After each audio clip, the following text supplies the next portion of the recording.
Movie की शुरुआत में हम एक अमेरिकन फुटबॉल मैच को देखते हैं जहां पर वीआईपी स्टैंड्स में निकी नाम का एक आदमी अपनी गर्लफ्रेंड जेस के साथ बैठा हुआ था। खेल चल रहा था लेकिन निकी का ध्यान मैच से ज्यादा क्राउड में था। उसने एक खूबसूरत लेडी को सीट से उठकर जाते हुए देखा और उसी वक्त उसके दिमाग में एक खुराफाती आइडिया आया। उसने जेस के साथ एक छोटी सी शर्त लगाई कि देखते हैं कि कितने लोग इस लड़की को पलट कर देखते हैं। वहाँ पर बैठे हुए एक आदमी ल्यू यान ने कहा कि मुझे भी इस शर्त में हिस्सा लेना है, जिसके लिए निकी मान भी गया। सबने मजाक में $10 की शर्त लगाई और काउंटिंग शुरू कर दी। जब लड़की स्टैंड से बाहर आ जाती है तो आखिर में गिनती आती है 7। इस शर्त में जेस ने सबसे पास का नंबर गेस किया था और इसीलिए वो शर्त जीत जाती है। ल्यू यान ने बिना किसी झिझक के $10 दे दिए और फिर अगला राउंड शुरू करने को कहा। इस बार शर्त ये थी कि अगला फॉल कौन करेगा। जेस ये कहकर गेम से बाहर हो गई कि मुझे इस गेम का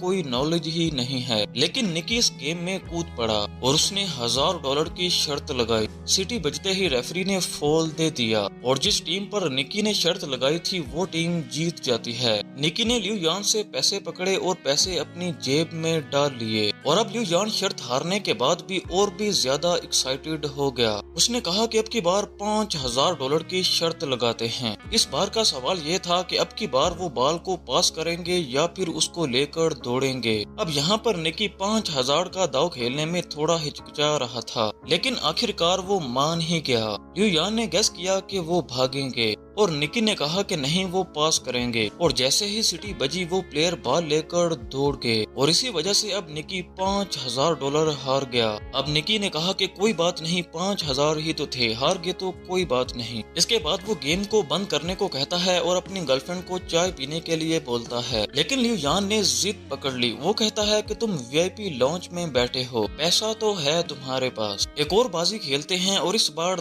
$10,000 की और आखिरकार निकी एक बार और खेलने के लिए मान ही गया। और अब सवाल ये था कि अब ये प्लेयर अगला पास सही तरीके से पास कर पाएगा या नहीं। अब निकी ने प्रिडिक्ट किया कि हाँ, ये पास दे देगा, लेकिन दूसरी टीम ने पास को बीच में ही रोक दिया और अब निकी $15,000 हार चुका था। पैसे निकालते हुए निकी थोड़ा परेशान हुआ और उसने कहा कि चल इस बार 50,000 की लगाते हैं। ये सुनकर जेस को एक झटका लगता है, लेकिन निकी गुस्से में था। वो कहता है कि मुझे अब की बार ये शर्त लगानी ही लगानी है और इस बार भी निकी हार जाता है और उसे 50,000 देने पड़ते हैं। अब जेस ने उसे रुकने को कहा, लेकिन निकी के ऊपर उसका गुस्सा और उसकी ईगो पहाड़ी पर रही थी। उसने बिना सोचे समझे अगली बेट लगा दी $1,00,000 की। ल्यू यान उसका मजाक उड़ाता है और उसको बोलता है कि तुम्हारे पास इतने पैसे हैं भी। अब निकी ने बिना कुछ कहे कैश का एक बंडल टेबल पर रख दिया और इसके बाद तो ल्यू यान भी एक्साइटेड हो गया। अब निकी ने शर्त लगाई कि देखना अगला पास इंटरसेप्ट हो जाएगा, पूरा नहीं होगा।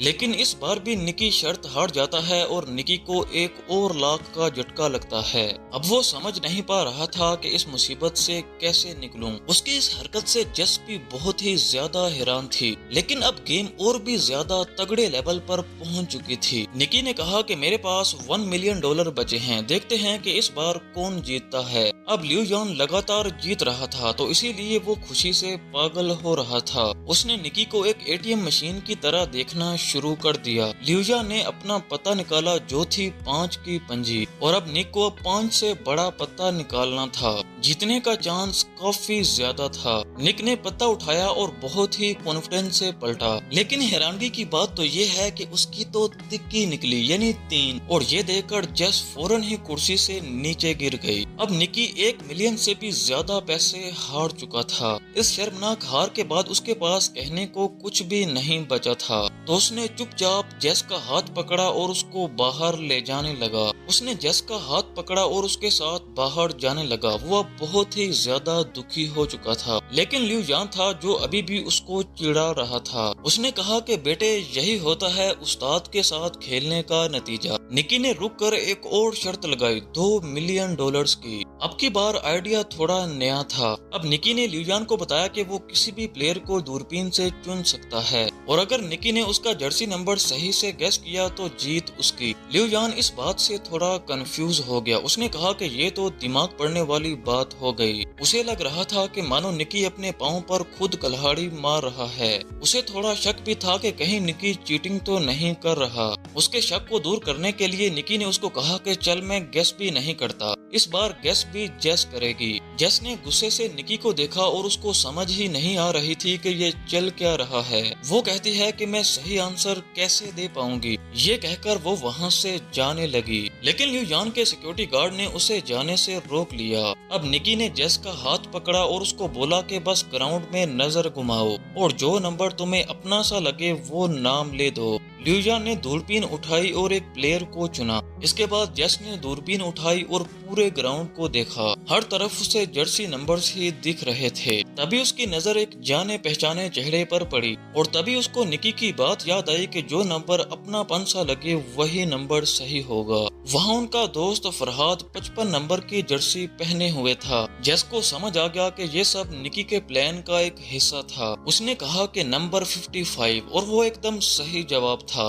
उसके जवाब से लिu यान भी शौक में पड़ गया और जेस भी खुशी से दंग रह गए कि निकी को ये सब पहले से कैसे पता था। लेकिन इस वक्त ये जरूरी नहीं था, वो शर्त जीत चुके थे। उन्होंने $1 मिलियन का प्रॉफिट हासिल किया और सारा पैसा भी वापस मिल गया और वो पैसा लेकर अपनी कार में आ गए। अब कार में निकी ने जेस को बताया कि ये सब उनके प्लान का हिस्सा था। वो लिu यान को काफी टाइम पहले से ही ट्रैक कर रहे थे। दरअसल लिu यान अपने पूरे एरिया में जुआ खेलने की वजह से पूरा फेमस था और उसके सामने कोई कुछ भी शर्त लगाए वो कूद पड़ता था। निकी की टीम ने ये पूरा प्लान बनाया था और जैसे ही लिu यान की टीम ने होटल के बाहर अपना कदम रखा तो उसके दिमाग में नंबर 55 डाला गया। हालांकि सिक्योरिटी गार्ड की लेबल पिन में भी 55 ही लिखा था। स्टेडियम के रास्ते में साइन बोर्ड्स पर भी वही नंबर था और उन्होंने उसे ये नंबर दिखाया नहीं बल्कि सुनाया भी। लिu यान जब मैच देखने आ रहा था तो तब उसकी गाड़ी में एक गाना भी चल रहा था। उस गाने में 124 बार 55 जैसी आवाज निकल रही थी और इसी वजह से लिu यान का दिमाग बार बार उसी नंबर पर खींचा जा रहा था। साथ ही उसे फरहाद की एक फोटो भी दिखाई गई थी जिससे वो एक विजुअल मेमोरी बन गई थी।